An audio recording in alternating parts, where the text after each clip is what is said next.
चलिए, इस वक्त रायपुर से अपडेट मिल रही है। कालीचरण को 2 दिन की पुलिस रिमांड पर भेज दिया गया है। बड़ी अपडेट आपको इस वक्त बता रहे हैं रायपुर से।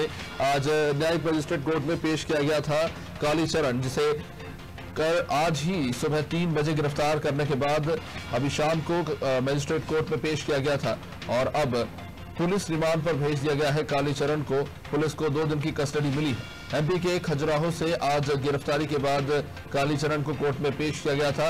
ये पूरा मामला दरअसल कालीचरण के द्वारा राष्ट्रपिता महात्मा गांधी को किए गए विवादित टिप्पणी को लेकर है, जिस वीडियो के सामने आने के बाद लोगों ने खासा विरोध भी किया था।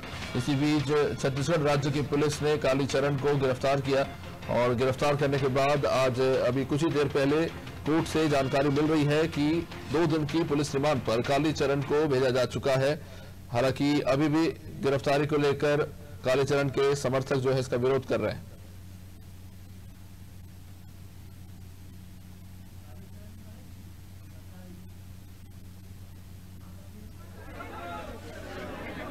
रिमांड के बिना अरेस्ट की सूचना दिए बिना जो Parvesh Kumar versus state remand के बिना अरेस्ट की सूचना दिए बिना जो Parvesh Kumar versus state of Bihar का जो सुप्रीम कोर्ट का जजमेंट है उसमें जो गाइडलाइन दी गई है अरेस्ट के संबंध में, उसका पालन किए जो कालीचरण महाराज को अरेस्ट करके ले आया है पुलिस ने।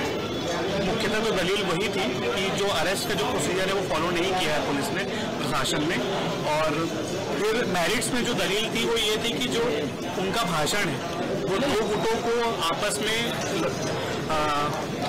लड़ाने का नहीं है। भाषण किसी भी प्रकार से उन्होंने ऐसा भाषण नहीं दिया है कि 2 गुट आपस में लड़े, और ना ही कोई हिंसा उनके भाषण के बाद हुई है। फिर जो एक दलील दी गई कि जो धर्म संसद जो आयोजित की गई थी वो शासन की अनुमति से आयोजित की गई थी, जिसमें शासन के भी अधिकारीगण साथ ही साथ कांग्रेस सरकार के जो मंत्रीगण हैं वो भी मौजूद थे, विधायक मौजूद थे और उनके प्रेजेंस में भाषण दिया गया। तो अपराध जो है 2 दिन बाद पंजीबद्ध करना, फिर ये बताना कि वो 2 दिन के लिए एब्सकॉन्डिंग थे और वहां से जबरदस्ती उठा के जो ले आई पुलिस ने, जो अवैध रूप से जो ये कार्रवाई की है, मुख्यतः दलील वही थी। बाकी कोर्ट ने दलील को अस्वीकार करके 2 दिन की पुलिस रिमांड पे भेजा है। 1 तारीख तक की पुलिस रिमांड के लिए भेजा है। 1 तारीख को फिर जो भी न्यायालयीन कार्रवाई है वो करेंगे। राजद्रोह की जहाँ पे धारा के संबंध में जो जानकारी है वो मुझे तो नहीं है, क्योंकि जो पब्लिक डोमेन में जो FIR है उसमें ये उल्लेखित नहीं है कि राजद्रोह की धारा लगी है कि नहीं लगी है। केवल 2 ही धारा लगी है, 295, 294 और 505(2). जमानत के लिए कार्रवाई करेंगे जैसा 1 तारीख को तक तो अभी पुलिस रिमांड के लिए कोर्ट ने भेजा है। अब 1 तारीख के बाद उस जमानत के लिए जो भी लीगल कार्रवाई है वो करेंगे।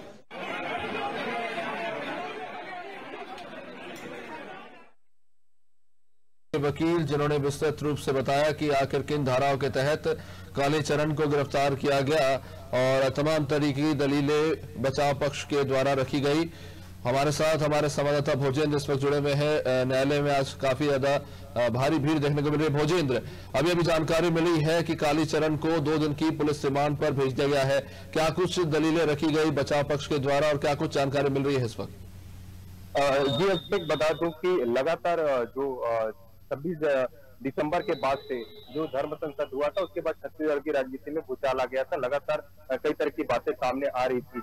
अब उसके बाद छत्तीसगढ़ में देर रात FIR होती है। FIR होने के बाद छत्तीसगढ़ की टीम कालीचरण बाबा को गिरफ्तार करने के लिए चलती है। महाराष्ट्र, मध्य प्रदेश और दिल्ली में अलग अलग टीमों के द्वारा गिरफ्तारी को लेकर पहुंचे। साथ में आज सुबह 4 बजे के आसपास मध्य प्रदेश के खजुराहो में उनको एक होटल से गिरफ्तार करके रायपुर लाया गया। रायपुर लाने के बाद रायपुर के सेशन कोर्ट में करीब 2 घंटे की बहस चली। बहस में जो बाबा के पक्ष में जो वकील थे उन्होंने 3 मुद्दों पे लेके बात रखी। 3 मुद्दे प्रमुख रूप से जो मुद्दे थे वो थे कि गिरफ्तारी के जो फॉर्मेट थे वो संवैधानिक नहीं थे। वो किस तरह की जो गिरफ्तारी किया जाता है उसमें जो राज्य के जिस राज्य में गिरफ्तारी हुई वहां पे भी उनको सूचना देना पड़ता है। इस तरह की बातें भी रखी। साथ ही जो कालीचरण बाबा के ऊपर जो धाराएं लगाई गई हैं उनसे भी बात हुई। उनके ऊपर अभी प्राथमिक फर्स्ट इंफॉर्मेशन रिपोर्ट FIR के अनुसार उनके ऊपर 502 और 294 की धारा लगाया और साथ में जो अतिरिक्त धारा अभी जोड़े उनको आज बहस में पेश नहीं किया गया। उनको 2 दिन की न्यायिक रिमांड पर भेजा गया। 1 जनवरी तक पुलिस न्यायिक रिमांड पे पुलिस रिमांड पे भेजा गया है। तो 1 तारीख तक उनको पुलिस रिमांड पे भेजा गया। और काफी संख्या में कोर्ट में हिंदू संगठन के लोग मौजूद थे, साथ ही भारतीय जनता युवा मोर्चा के भी लोग यहाँ पे मौजूद थे और कालीचरण के समर्थन पे पहुंचे थे। तो कोर्ट परिसर एक छावनी पे भी तब्दील थी, पुलिस बल लगभग सैकड़ों की संख्या में पुलिस भी यहाँ पे मौजूद थी। पुलिस और के साथ साथ हिंदू समर्थक भी सैकड़ों की संख्या पे यहाँ पे पहुंचे थे अब तक, और करीब 2 घंटे के आसपास बहस चली आज रायपुर कोर्ट। निश्चित रूप से। अब भोजेंद्र, आपसे जानना चाहेंगे किन धाराओं के तहत जो है मामला दर्ज किया गया है, क्योंकि बचाव पक्ष के वकील मीडिया से कह रहे थे कि जो राजद्रोह का जो धारा है वो तो लगाया ही नहीं गया है, उसकी कोई जानकारी नहीं थी, तो किन धाराओं के तहत केस दर्ज किया गया है? जो फर्स्ट इंफॉर्मेशन रिपोर्ट FIR जो 25 दिसंबर को कराई गई थी, उसमें 2 धाराओं का जिक्र किया गया था। पहला धारा 294 है और दूसरा धारा 502 है।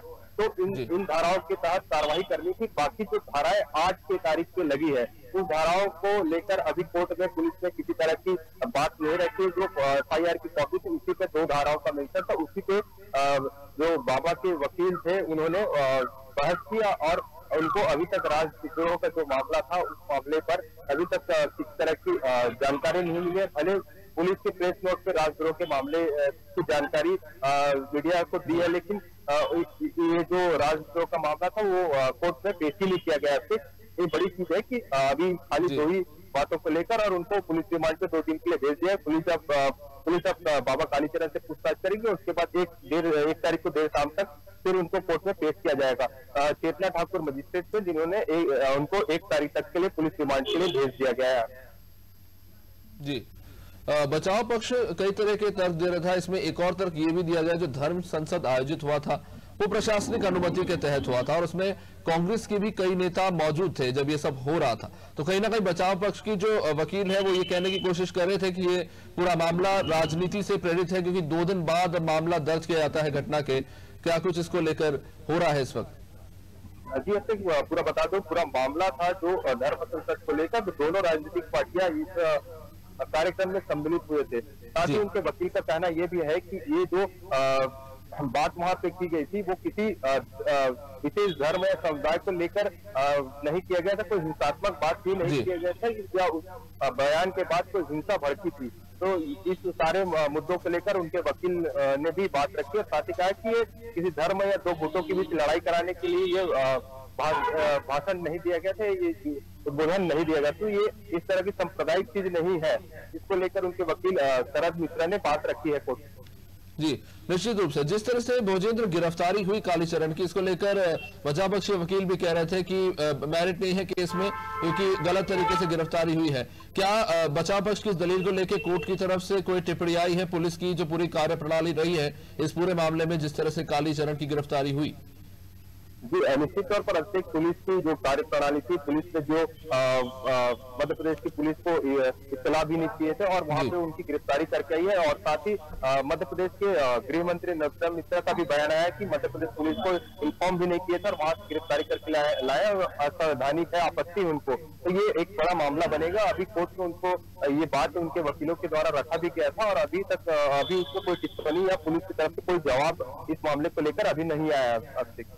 जी, क्योंकि भोजेंद्र हम देख रहे हैं कि बहुत ज्यादा विरोध हो रहा है विशेष करके हिंदू संगठनों के द्वारा जिस तरह से गिरफ्तारी हुई कालीचरण की, तो अब क्या उनसे कुछ बातचीत में पता चला वो अगला कदम क्या उठाएंगे? 2 दिन की पुलिस रिमांड पर कालीचरण को भेज दिया गया है और विशेषकर तब जो धाराएं जो लगाई गई हैं वो बेलेबल ऑफेंस है, उसमें जमानत मिल जाती है। ऐसे में क्या संगठन कोई अगला कदम उठाने वाला है? कुछ जानकारी मिली इस बारे में?